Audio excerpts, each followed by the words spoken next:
Yogasiddhi by Swami Sri Atmananda. We have so far seen the process of stilling the Chittavrittis and how Abhyasa leads to Vairagya.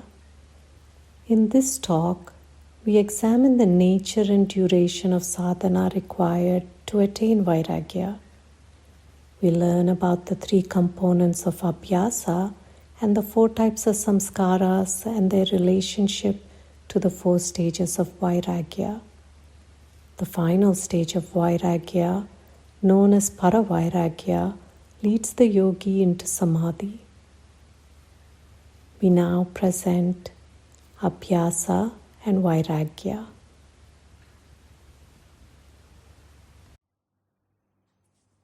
Welcome, blessed yogis, to our series on Beyond Yogasiddhi. In the last class, I had explained how the yogi can still cleanse, restrain, regulate, purify the chittavrittis through Abhyasa and Vairagya. Today, I will explain what is Abhyasa and how to strive in the path of Abhyasa, and what is Vairagya and what is the connection between these two. The need for Abhyasa, that is practice, and Vairagya, that is dispassion. The need for these two arises because the yogi has a goal. What is that goal? The yogi wants to still his chitta from the wave of the vrittis, so that the yogi can have a chitta that is transparent, that is tranquil, that is clean, waveless.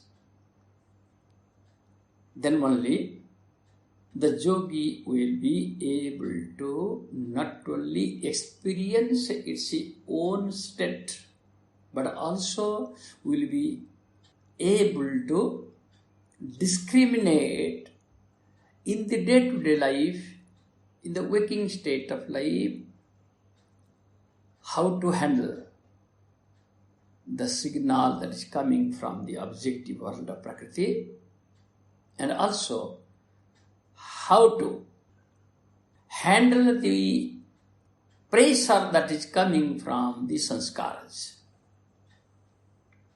When the yogi is able to do both, the yogi reaches the state of siddhi in yoga. So, Abhyasa and Vairagya, that is practice and dispassion, are necessary for chittavritti, nirodha, what we have learned right from the day one. Now, chittavrittis are five: pramana, viparjaya, vikalpa, nidra, and smriti. So, through Abhyasa and Vairagya, should the yogi aim to restrain all the five chittavrittis? Can the five chittavrittis be completely restrained? Yoga Shastra says all the chittavrittis are to be restrained, because vritti sarupyam itaratra. Patanjali says that the jivatma gets identified fully with the chittavrittis. But here, when we are talking of practice of yoga, I will today focus on the three chittavrittis that needs to be restrained, stilled, clean, purified through Abhyasa and Vairagya. The chittavritti, nidra, is by definition is a state when these three are not present. We are not talking of that. And the chittavritti of a smriti is not the way it is understood or explained by the traditional masters. So I am not talking of that. I am talking of the chittavritti of a pramana, viparja and vikalpa, how these three chittavrittis can be restrained, stilled. Now, the first is Abhyasa. Because Abhyasa, that is the practice. But I am not fully accepting this translation of the word Abhyasa as a practice. I will say little more, we call it striving. Conscious striving, that is Abhyasa as per my terminology. Now, this conscious striving is the way the yogi should begin his sadhana. The father of yoga-darsana, Patanjali says, what is Abhyasa? He gives a definition, a beautiful definition of Abhyasa he gives. What? Tatra sthito jatnaha vyasaha. Tatra sthito. Sthito means sthiti, stability. The practice through which the yogi can attain stability in the state of Ekagraha of the mind, one-pointedness. That Patanjali says is Abhyasa. So Abhyasa is the practice that enables the yogi to be stable in the state of Ekagraha. Ekagraha means one-pointed. Ekagraha, I am not translating as concentration. Ekagraha, I am translating as one-pointed. I will explain it further. Now, Tatra sthito jatna vyasa. Jatna, the word jatna means putting effort with faith, love. It is not that out of compulsion one is doing it. It is so much voluntarily, consciously. One is putting effort, that is called jatna. When one is putting effort to reach the state of one-pointedness of the mind, and that he is doing with love, with faith that yes, I can attain, and he is doing this with the purpose of reaching the samadhi state. All these are conditions. If the effort is not having these conditions fulfilled, we cannot call it Abhyasa. We can simply say it is just effort. Like material beings, social beings, they put effort, but they don't get the success 100%. Why? Because their intention is different, their goal is different, and this is all in the zone of anitya, impermanent experiential zone of life. We are talking of the other side of life. So, what is then called the state for which the yogi is aiming at through Abhyasa? The state of Ekagraha. What is Ekagraha? Every human being's mind goes through different states. The first normal common state is the state of Kshipta, that is the disturbed state. Is not able to focus on anything. Continuously desultory thoughts are coming, and a person is not able to focus on anything. That is called Kshipta state. Second state is called the Vikshipta state. Means the person himself is not having this monkey mind, but is getting distracted. Is getting distracted due to some powerful thought coming, and whatever he was doing, he is leaving that and going to do the other thing. Then again he is leaving that, going to other thing. That is called jumping. That is called the state of distraction. Then there is a third state of the mind, that is called the dull state or Moodha state. In the dull state, the person is neither disturbed nor distracted, but simply he does not feel to do anything. The fourth state of mind is called Ekagraha state, means one-pointed. A very practical example I will give about the Ekagraha state. Very practical, which all of you must have experienced. What is that?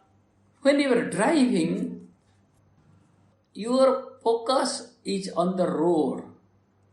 Although the road is having so many curves, so many bends.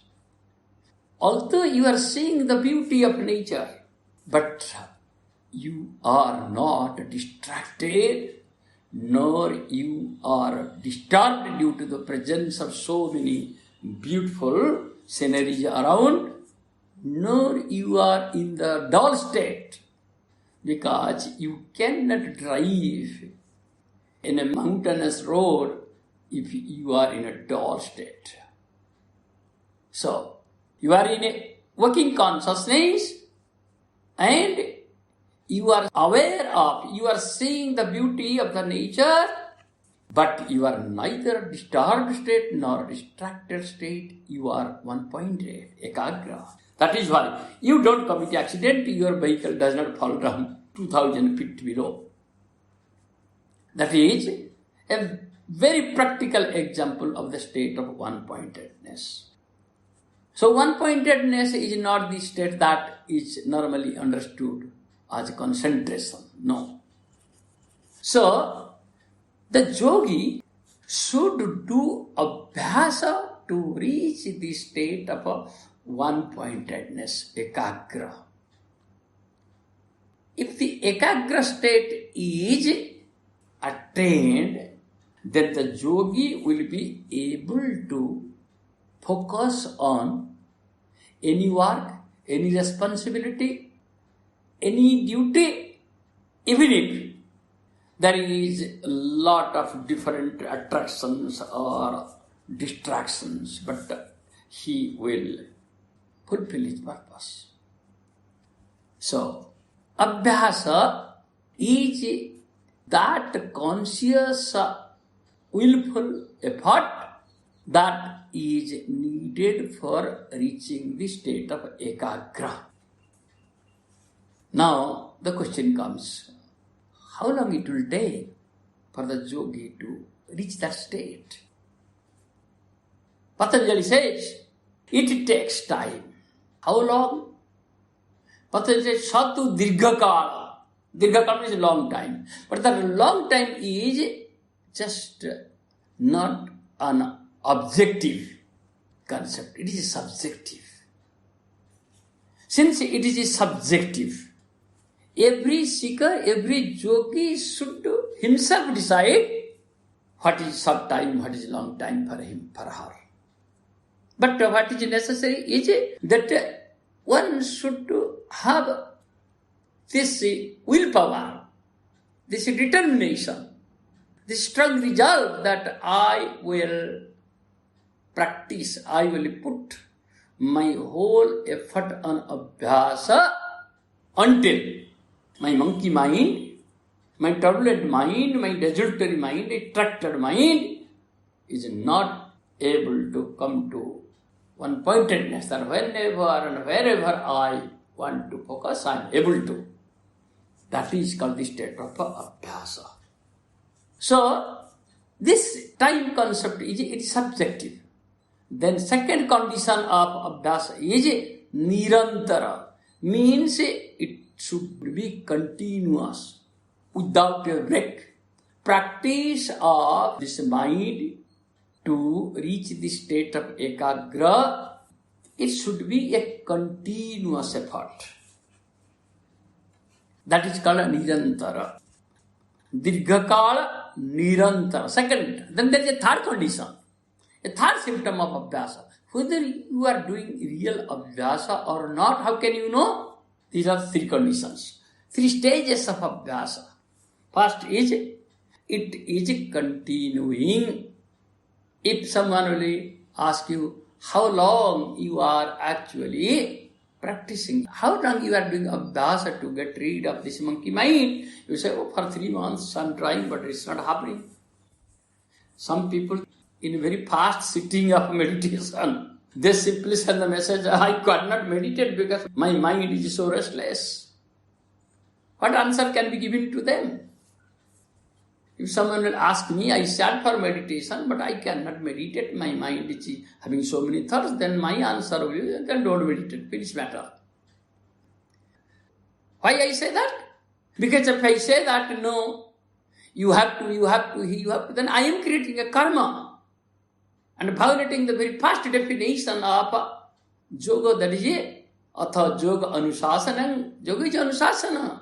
It is self-discipline. And you are doing practice, and the definition of practice of Abhyasa is, there are three conditions, three stages of Abhyasa. One is, you should be prepared to do it for a long time. And what is long time? Long time is beginning with 3 months. 3 months. Ends with 3 years. There is a beautiful line from the scripture. Sthirvir varsai, sthirvir masai, sthirvir pakki, sthirvir dinai, atit koti pap punni rihiva phalavasrita.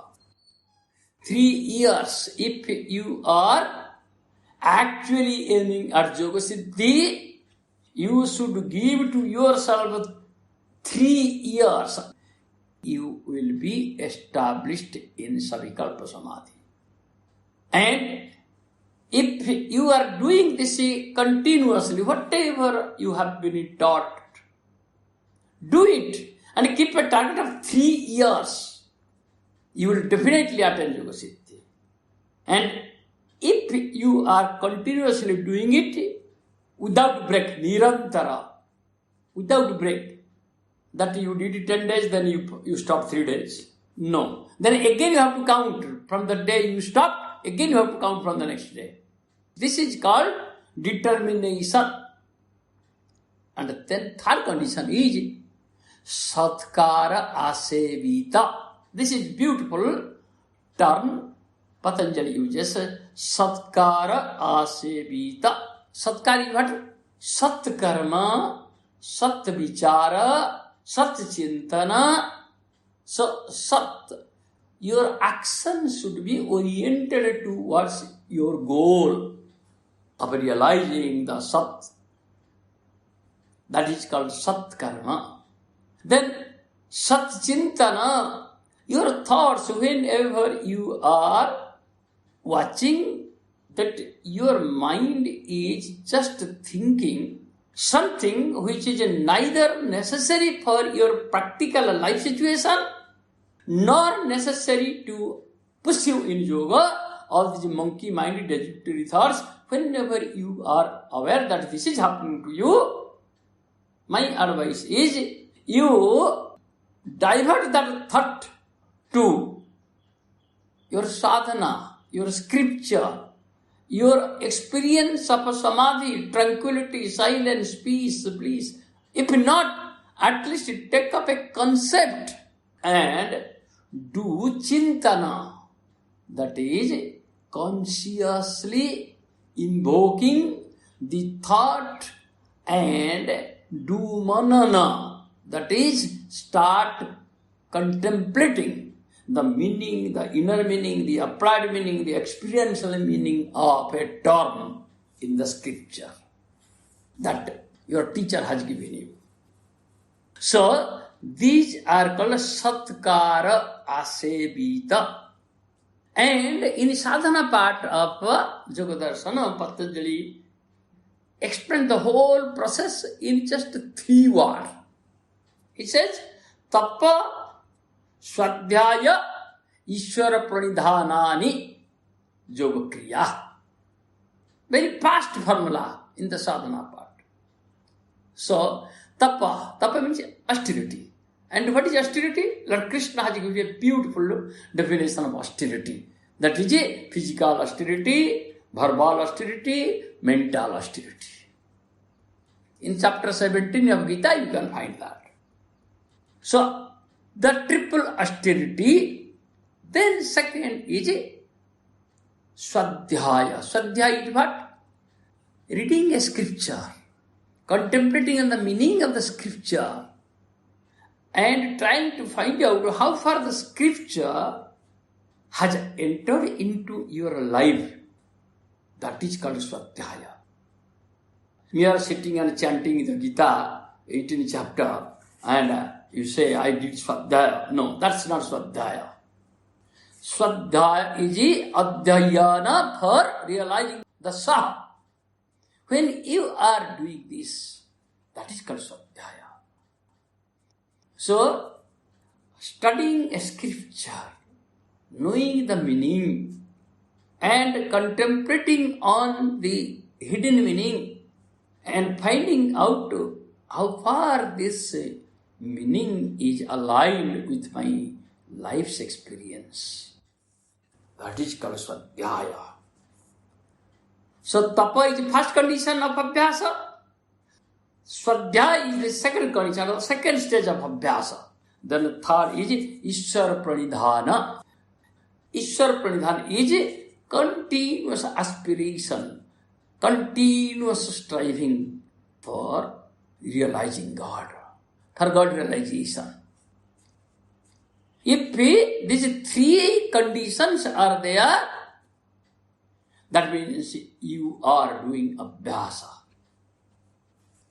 So, the meaning of Abhyasa is so deep-rooted. If we simply translate it, Abhyasa means practice. But practice of what? So, 3 stages. Abhyasa proceeds through 3 stages.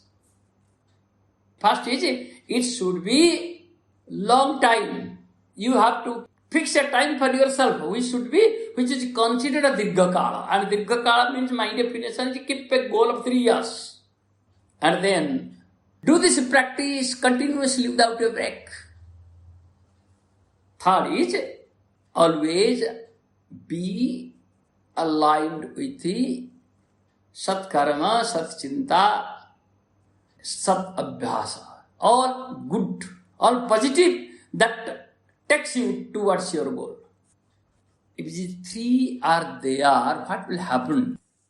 You will experience that your Kshipta mind is now becoming less. The disturbed state your mind is becoming less. And the second phase will be, you will not be so easily distracted as you were in the beginning of sadhana stage.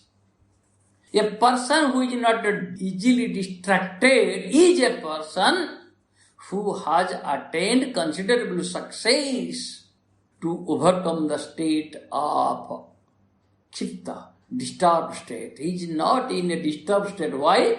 Because he is not getting easily distracted. You see, I tried to divert him, but I said, don't disturb me, let me finish my work. And when Abhyasa will be strong, Satkara Asevita, when all the 3 are there, it is called Drudha Bhumi, means foundation. You are the strong foundation of Abhyasa. Satkara Asevita Drudha Bhumi. This is Drudha Bhumi means a very strong foundation. Any yogi who is following these conditions of Abhyasa, he will definitely have a strong foundation on Abhyasa. Now, let me come to the next concept called Vairagya. I have said Abhyasa is the effort, Vairagya is the result. So without Abhyasa, Vairagya will never come. Now what is Vairagya? Vairagya is defined as Drushta and Anusabika Visaya Vitrishna.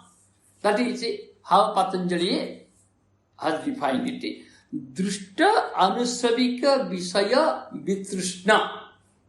Drushta means whatever you are seeing, not through only your eyes, but through your 5 organ of senses. Perceptual.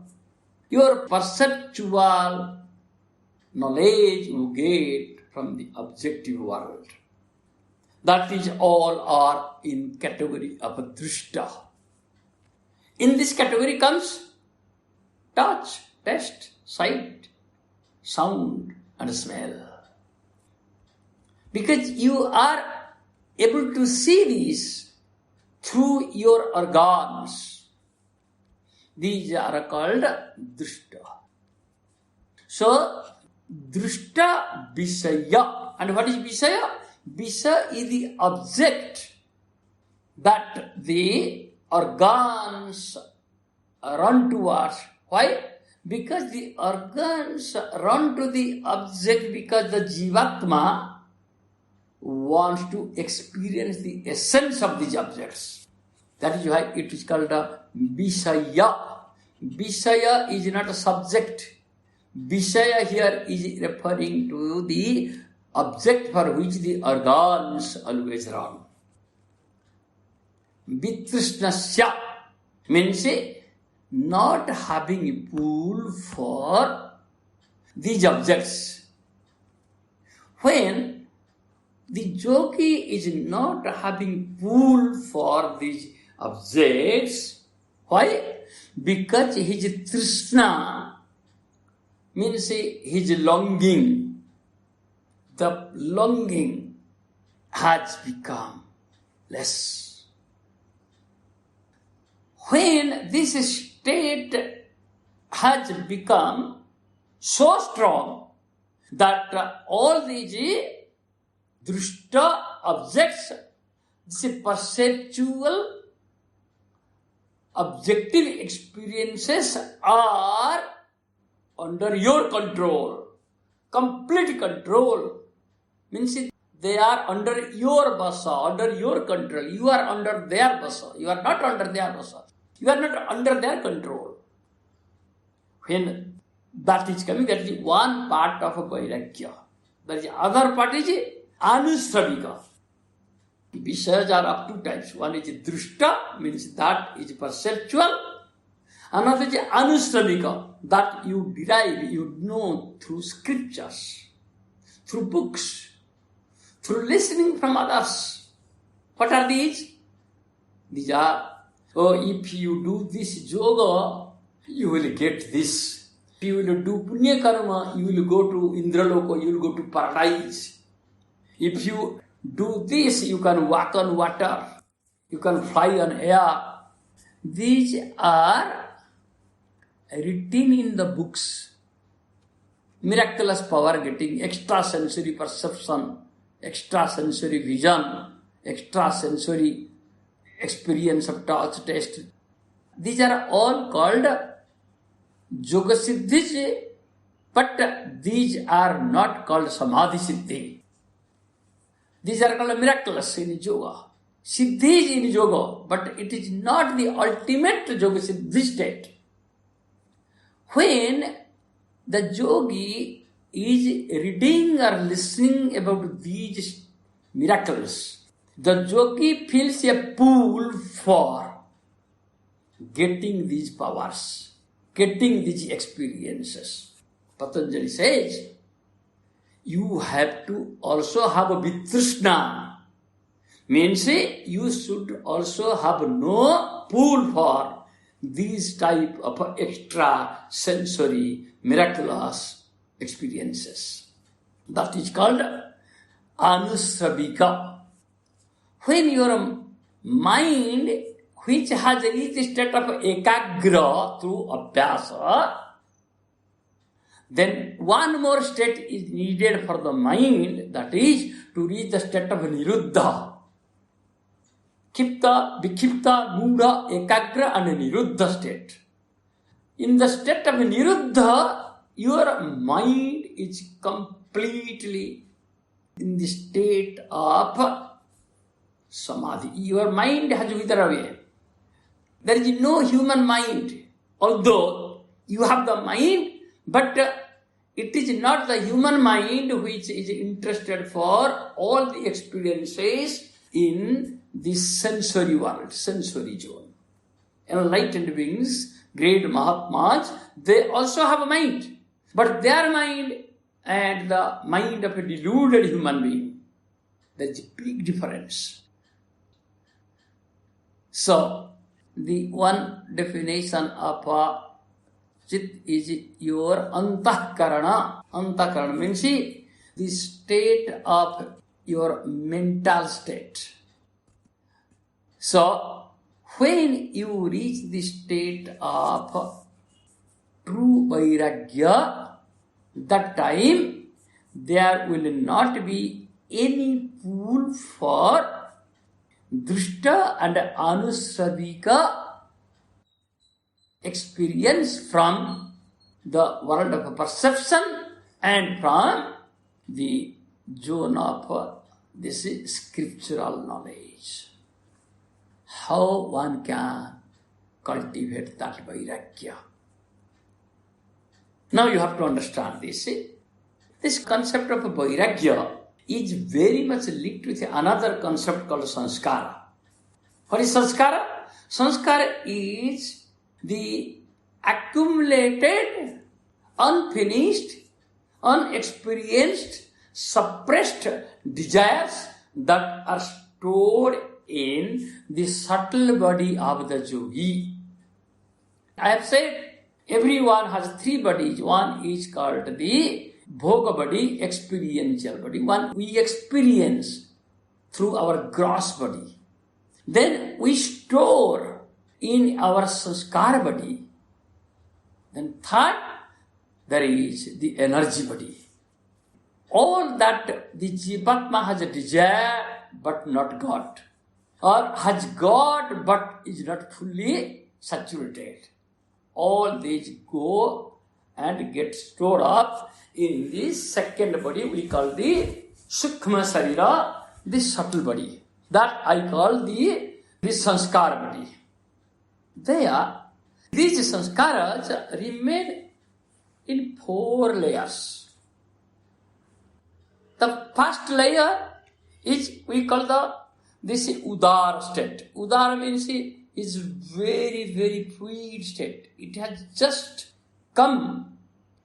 Because it has come to the surface, you are feeling strong pull for experiencing something in the drishta or in the anusravika zone. It has come to very gross life state that in yoga terminology called the udara state. Second stage of this sanskara is called vichirna state. Means it is a delinked. What? That it is there, but it is not linked with the other sanskaras now. It is a delinked now. But when it will get the right conditions, right environment, it will come to the udar stage. It will come to the surface plane. Like a smoker is not feeling to smoke if the cigarette is not available. But the moment the cigarette is available or he sees something, someone is looking, he feels. Now it got connected. It was disconnected before. So sanskaras are in a disconnected stage. When the signal comes, it gets connected. Third is called tanu stage. In tanu stage, what it is called? It is dormant stage. Dormant stage. Like say in the summer, you see the field is completely barren. But when the rain comes, the rainy season comes, by millions of grass and herbs come up. Why? Nobody has gone to throw the seed, but it comes up. Why? These seeds were there, but not in active stage. They were in tanushtaja. Fourth layer of sanskar is prasupta, very deeply buried. Deeply buried. A child, a 7-year-old child, 5-year-old child, the sanskar is there, sanskar of being forgetting, infatuated, sanskar of being greedy, is there.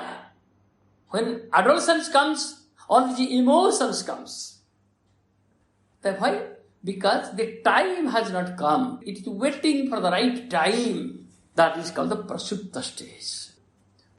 What happens? Now you see the link between Abhyasa and Vairagya. Now these sanskaras are there. No one can say, I don't have any sanskara. If somebody says, I don't have any sanskara, he is definitely an enlightened Trigunatik Mahatma.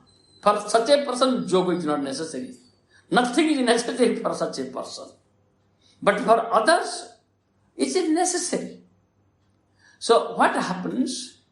These sanskaras are there, layer after layer. When Prakriti sends signal, outer Prakriti sending signal, your inner Prakriti is responding to this signal, then what happens? Udara, these sanskaras are in Udara stage, in very surface life stage, they become active. And the yogi, the embodied being, the jivatma, feels the pull for experiencing something in the drusha or in the anusarika zone of life. But if the person is in abhyasa mode, in abhyasa dimension, immediately he will apply his discriminatory knowledge, what we call viveka. Viveka is a discriminatory intellect. He applies and he says, I am in yoga path. I am in yoga path and I have a target that I am not going to have this experience. Even if it is available without a thought, I am not going to have this experience. Why? Because I have taken a resolve to restrain my pull for the objective experience so that my mind can reach the state of Ekagraha. So when repeatedly the signal coming from Prakriti is not responded to through action or through reaction, what happens? This Udara Sanskara begins to lose its power and it becomes weak and Udara Sanskara gets neutralized. So, when Udara Sanskara gets neutralized, then the yogi has achieved the first layer of Vairagya. The first stage of Vairagya he has achieved. Getting the things, even without asking for it, coming, but he is not enjoying it. That is a sign, yes, first stage of Vairagya he has. Now comes the second stage of Vairagya. That is when the yogi is continuously practicing, doing this Abhyasa without break. Continuously. When they say Udara Sanskaras are neutralized, then comes the Vichinna Sanskaras comes up to become Udara. The disconnected. They come and get connected like the floating cloud. Floating cloud, when they join together, they become big and more water vapor is there, then they descend down rain comes. So, if the Abhyasa is Nirantara, means unceasing, then what happens? This Vichinna sanskaras, they cannot come to the state of Udara stage. And it gets neutralized where? Right inside your sanskara body. This is what we call transformation is happening. Now when the Abhyasa is in the third stage, that is Satkara Asevita, there is Sat Chintan, Sat Karma, Sat Manana, Swadhyaya, Tapa, Ishwara Pranidhana. Yes, all continuously going. That is why there should be a routine. As we get up and take bath, we take food at the right time, we go to office at the right time, we work at the right time, we come back home at the right time. As the outer life is regulated, that is why there is a harmony, there is a system. So also the spiritual life also should be put into certain system. Many people ask me, yesterday I did meditation at 7 o'clock, but today I did not get time. So I was busy, some guests had come, some visitors had come, and I did meditation at 10 o'clock. Just because some visitors have come? This is not Abhyasa. This is just whim. This is impulsive. This is not decisive.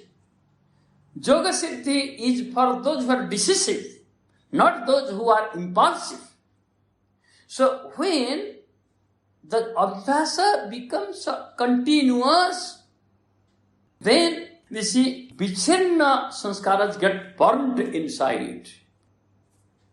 Next is the third stage of this Vairagya, that is when the sanskaras that are in Tanu stage, means they have not come, but they are waiting to come.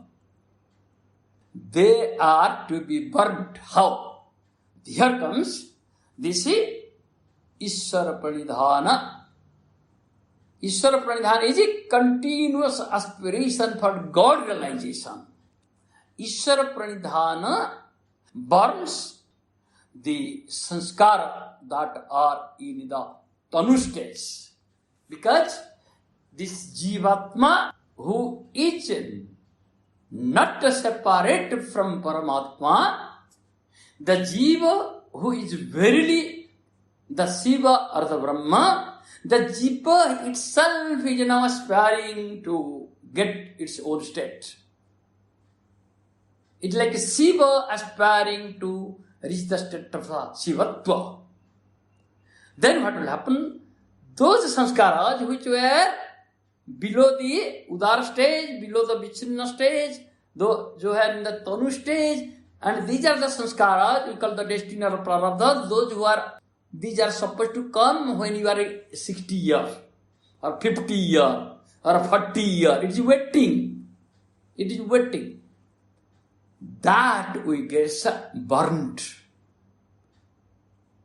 That gets, the seed gets burnt. If this Abhyasa is continuous and it is a Satkara Asevita, the samskaras that are in Tanu stage gets fully burnt. Last phase of Vairagya, we call Para Vairagya, or pure Vairagya, which leads to samadhi actually. That will come when the samskaras that are in the Kshipta state, means completely buried. It may not come even in this life. These sanskaras you may not experience in this life. These are so much buried that you will take 2 bars, 3 bars. Now, this is Kshipta stage sanskaras. These will also be completely erased when you are putting Abhyasa up, tapa, Swadhyaya, Ishwara Pranidhana, Continuously we are keeping. So what happened? Layer after layer, sanskar is gone. First is gone, udara stage. Udaras are not there. Now the vichinnas that are coming to udara stage, but vichinna is now neutralized. Then the tanu is neutralized. Finally, it is the prasupta sanskara. The prasupta sanskara is erased, is washed away by the torrential current of bhakti, devotion. Through bhakti only you can get liberation. And only when you are liberated, you can only manifest the Bhagavan that dwells in you. So, the 4 stages of Vairagya are directly linked with the 3 stages of Abhyasa. If we keep this knowledge in our heart, not in our mind, not in our head, then we can definitely proceed towards Yogasiddhi. How can you know that this knowledge is remaining in your heart, is received in your heart? You can know if by listening to this. If you are feeling an intense pull for Yogasiddhi, if you are able to find the track for your inner journey, if you are able to see the rising flame of your aspiration, if this is happening to you, then be sure this has been received by your heart, not by your head. And you will proceed towards Yogasiddhi.